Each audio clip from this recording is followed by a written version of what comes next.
جب شروع میں دل میں کوئی خواہش جنم لیتی ہے نا، کسی امیر آدمی کو دیکھا پیسے گنتا ہوا، دیکھا دل میں خواہش ہوئی میرے پاس بھی ہو، اس کی لگژریس گاڑی کو دیکھا دل میں خواہش ہوئی میرے پاس بھی ہو، اس کے عالیشان محل کو دیکھا دل میں خواہش میرے پاس بھی ہو، اس کی عزت کو دیکھا، اس کے اکرام کو دیکھا، جہاں جاتا ہے لوگ کھڑے ہو جاتے ہیں، واہ واہ جی کیا بات ہے، خواہش آتی ہے نا دل میں جو کچھ اس کے پاس ہے میرے پاس بھی ہو۔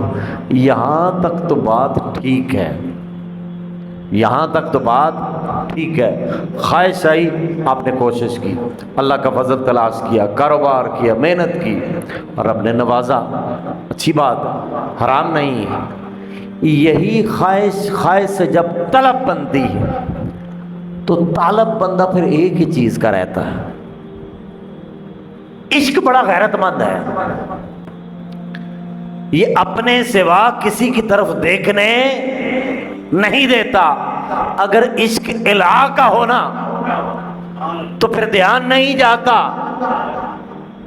الہ کے سوا دھیان کہیں نہیں جاتا، اور اگر دھیان کسی اور کا ہو تو پھر الہ کی جانب نہیں جاتا۔ مسئلہ یہ ہے کہ والذین آمنوا اشد حبا للہ، ایمان والے اللہ سے عشق کرتے ہیں۔ جب اللہ سے عشق کرتے ہیں تو پھر عشق باقی چیزوں سے تو نہ رہا، رسمی تعلق ہوگا، ایسے ہی ہے نا، رسمی تعلق ہوگا۔ مجنو کو لیلا کے ساتھ عشق ہو گیا، وہ سب کچھ بلا بیٹھا، ایسا ہی ہے نا۔ کبھی دیکھا ہے کتے کے پاؤں کون چومتا ہے؟ کبھی دیکھا ہے کسی کو؟ عقل کہتی ہے پلیت ہے، کیوں اس کے پاؤں چومتے ہو؟ کتا ہے بھائی، کتا کہاں سے آیا ہے؟ کتے کے قدم چومنے پر مجبور کر دیا اسے کسی نے، کتے کے پاؤں کیوں گھوم رہے ہو؟ اس نے کہا تمہیں کیا خبر، یہ کتا لیلا کی گلی سے گزر کے آیا ہے، اس کے قدموں میں دھول لگی ہوئی ہے لیلا کے قریب۔ تو عشق جب ہوتا ہے نا تو وہ دوری برداشت نہیں کرتا، غیریت برداشت نہیں کرتا، شرک برداشت نہیں کرتا، طلب غیر برداشت نہیں کرتا۔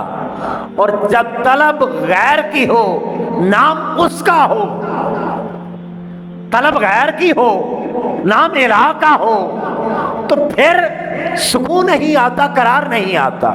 اب مثال کے طور پر میں بات آپ سے کر رہا ہوں، مخاطب آپ سے ہوں، دھیان میرا ادھر ہے، دھیان میرا ادھر ہے، منہ ادھر ہے، دھیان ادھر ہے، من ہور پاسے من کا ہور پاسے، من ہور پاسے من کا ہور پاسے۔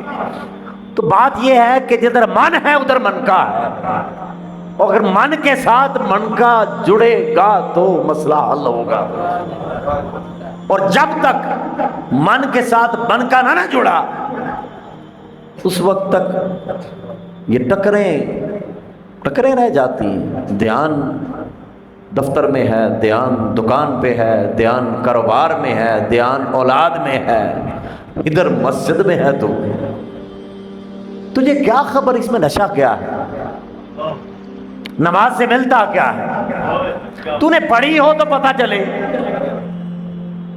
کبھی دھیان لگا کہ پڑھ تو صحیح، تجھے کیا خبر کس کی بارگاہ میں کھڑا ہونے چلا؟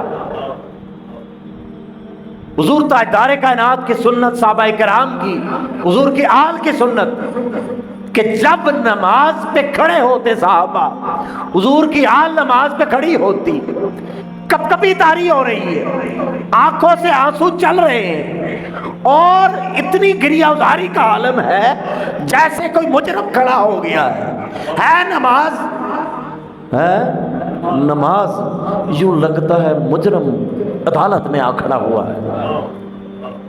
تو جو اپنے آپ کو مجرم بنا کے عدالت میں کھڑا کر لیتے نا، اللہ کی عدالت میں، پھر وہ رسوا نہیں کرتا، وہ پھر پیٹھ نہیں لگنے دیتا، وہ پھر رسوا نہیں ہونے دیتا، وہ پھر مایوس نہیں ہونے دیتا۔ ایک کے آگے رو لو، ایک کے آگے گڑ گڑا لو، ایک کے آگے جھولی کو پھیلا لو، ایک کے آگے سجدہ ریز ہو جاؤ، ایک کے آگے سراپا سوال بن کے کھڑے ہو جاؤ، سوالی بن جاؤ۔ یقین کرو بے نیاز کر دے گا ہر ایک سے، کیونکہ وہ خود بے نیاز ہے۔ بے نیاز کی توجہ جب آپ کی جھولی میں آئے گی نا، شان بے نیازی عطا کر دے گا، آپ کی نظر میں کوئی بادشاہ بھی نہیں جچے گا، آپ کی نظر میں کوئی نہیں آئے گا، کیونکہ جو بادشاہ سے نسبت جن کی ہو جاتی ہے نا، پھر نچلوں کو وہ نہیں دیکھا کرتے۔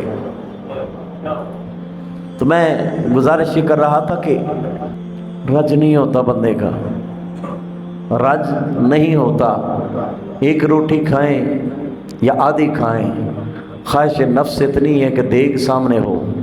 مال و دولت کی محبت زیادہ سے زیادہ، زیادہ سے زیادہ، ایک پلاٹ، دو پلاٹ، ایک فیز، دو فیز، پورا شہر، پورا جہاں، یہ دنیا کا متاع ہے، یہ دنیا کی ہی زینت ہے۔ واللہ عنده حسن المآب، اس کے پاس جو کچھ ہے وہ اس سے کہیں بڑھ کر ہے۔ مولا ہماری نظر تو صرف ڈیفنس تک جاتی، ہماری نظر بیریا ٹاؤن تک چلی گئی، اسلام آباد تک چلی گئی، ہماری نظر اس سے آگے نہ گئی، ہماری نظر سوئس بینک تک چلی گئی، ہماری نظر اعلیٰ اعلیٰ گاڑیوں پہ چلی گئی، لیکن اس سے بھی بہتر سواری ہے، اس سے بھی بہتر ٹھکانہ ہے۔ بیوی سے بڑھ کے، اولاد سے بڑھ کے بھی کوئی چیز ہے ایسی جو سکون دے گی؟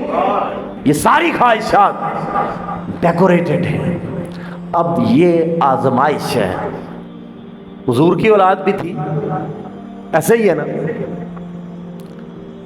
آگے صحابہ اکرام کی طرف آیا، صحابہ اکرام کی بھی بیویاں تھیں، ان کی بھی اولادیں تھیں، ان کے بھی کاروبار تھے۔ کیا کبھی بیوی نے روکا نماز سے؟ کیا کبھی بیوی روک پائی جہاد سے؟ کیا بیوی کبھی روک پائی اللہ کی راہ میں دینے سے؟ کیا کبھی اولاد روک پائی رات کو اس کی بارگاہ میں رونے سے؟ مسئلہ یہ ہے کہ یہ آزمائش ہے، امتحان ہے۔ ان کے اوپر امتحان آیا، پاس ہو گئے، کہ ان کی نظر ان چیز پہ نہیں تھی، ان کی نظر اس سے اعلیٰ چیز کے اوپر تھی، ان کی نظر اس سے اعلیٰ چیز کے اوپر تھی۔ تو جس کی نظر اعلیٰ پہ ہو وہ کم تر کی طرف نہیں دیکھتا۔ مٹن کھانے والا برائلر کی طرف نہیں دیکھتا، ایسا ہی ہے نا۔ اور جو اس سے بھی اوپر جو ہرن کے گوشت پہ چلا جائے وہ دیکھتا ہے برائلر کی طرف۔ اور یہ چیزیں تو میں مثال کی خاطر دے رہا ہوں، جو اس کے ہاں ہے وہ تو بے مثل ہے، کیونکہ وہ خود بے مثل ہے، اس کی عطا کردہ نعمتیں بھی بے مثل ہیں، بے حد و بے کنار ہیں، شمار میں نہیں لا سکتے۔